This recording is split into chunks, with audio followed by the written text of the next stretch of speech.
I'm a person who is fixated with timelines.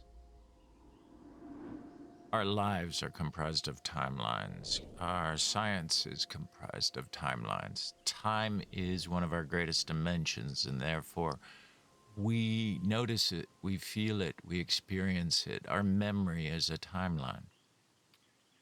But today, something happened which reminded me of what I like to call deathlines.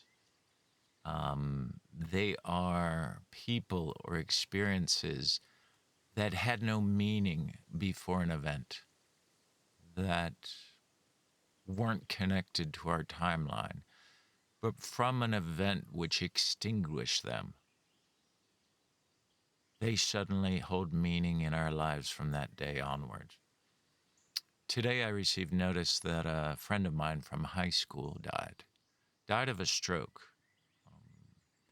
It was somebody who I had known early in life, but until something happened, we didn't really have a connection. In 1979, my senior year in high school, 6 of my friends and classmates died. Now, that might not mean much in a large city school, but in my school, that was over 6% of the class, of the senior class. It had a huge impact on us because they didn't die at once. They actually died over a series of events. The first one expected, a girl with a terminal disease. The second one shocking, suicide by a young freshman who had everything to live for. Then 2 friends who fell mountain climbing. Then another who died in a fire in his house. And with each death, we became more aware of so many things and of our fragility, but it bonded us together at the same time. It created a bond, an attachment, a connection, which continues to date. Every time I hear the first 3 notes of the song Freebird by Leonard Skinner, I start to cry. I disappear. I am in that song. I am 16 years old. I am standing by a casket while one of my classmates plays that song on the guitar, the song that has become the anthem to our year. If I leave here tomorrow, will you still remember me? Those words drove us to do so many things to live in that year, connected us over so many tears and conversations,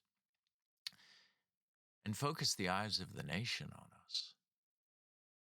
By the end of graduation night, the 6th member would be dead in a car.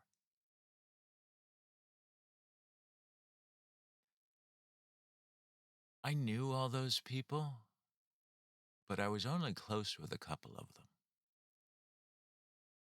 Yet, I can trace a line from that date to today on how I am still impacted by those events. How my friends and I are still holding on close every time that song comes on. And every time it does, it reminds me of another person and another day. I was 27 years old, a successful businessman living in Hong Kong. I'd gone to the market in Kowloon that day, which was a huge visceral experience. Um, More than anything, because there was so much live poultry and frogs and fish and things that were gutted on the spot, slaughtered and gutted on the spot. I don't remember specifically why I was there. I know it was during work. It was late morning. I must have had something to get, which is strange in itself since I had someone who did that for me. But I was there and I walked out of the building and realized I'd come out a different door than I went in. And there was this very tight alley. So I walked to the right down to the end of the alley, and the road makes a sharp left because there is a highway on ramp in front of us. So a wall with the highway on ramp and this short turn, and then right again, and you're on the highway. Well, I was just around that corner where I guess there was a bus stop or a taxi stand because there was a young boy in his school uniform. I'd say he was about 12 years old. And standing next to him was his ama, leaning on this pole. I heard there was traffic, so I was waiting to cross the road. So I stopped next to them. Suddenly, I hear the roar of a truck engine coming down the tiny alleyway, and it is clearly going too fast. In a split second, without any knowledge of why or how, I feel like I'm being pushed into the street. And I find myself lying face down on the road as this truck misses the turn, careening directly into the two people that were standing next to me. And I watch them explode, his head, his brains disintegrating. And I'm lying in the road, alive. It was a few hours later when I got to a bar finally and was stuck deep into tequila when the bartender called my office to say that I was in bad shape and maybe they should send someone. My friend came down, asked me what was going on, and I explained to him, at which point I notice he keeps fixating on my shoulder. I'm like, what's going on? And he grabs a tissue and says, I don't know how to tell you this, but you had a piece of brain on your shoulder. Jump forward 2 weeks. I'm walking along the main causeway of Hong Kong. Ahead of me is a woman. I don't remember what she looked like. I don't even really remember her, but I do remember she had these bright red heels, knock me down pumps.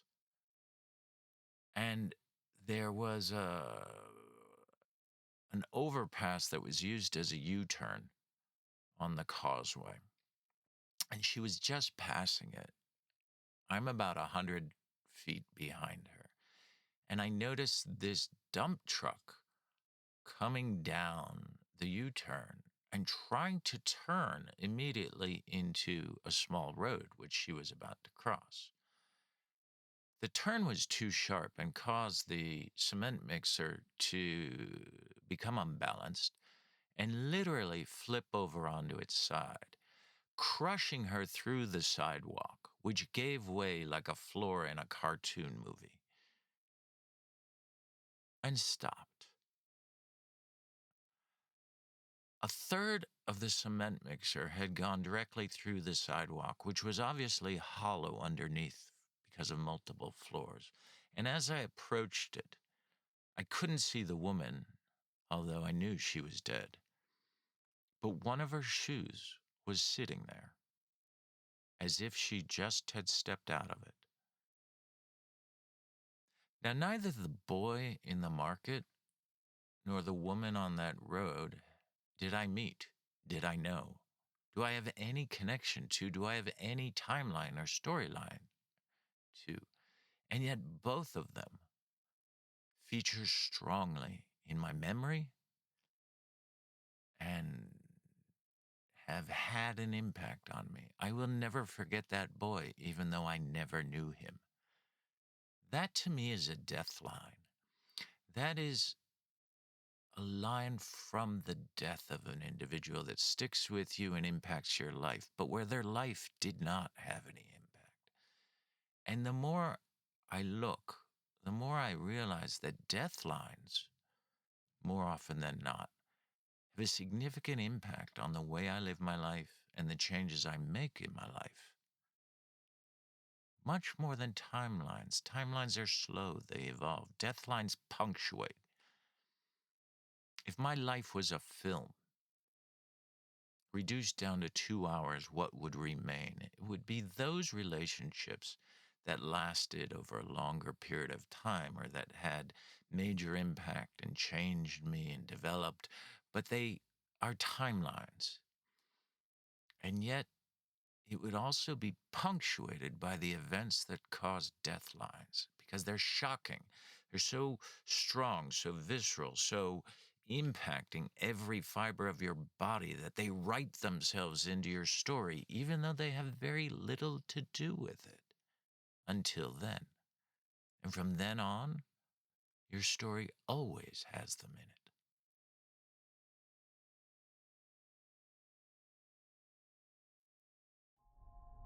So this is dedicated to all the people whose lives were sacrificed for me to learn something. I'm a Buddha in the elephant graveyard.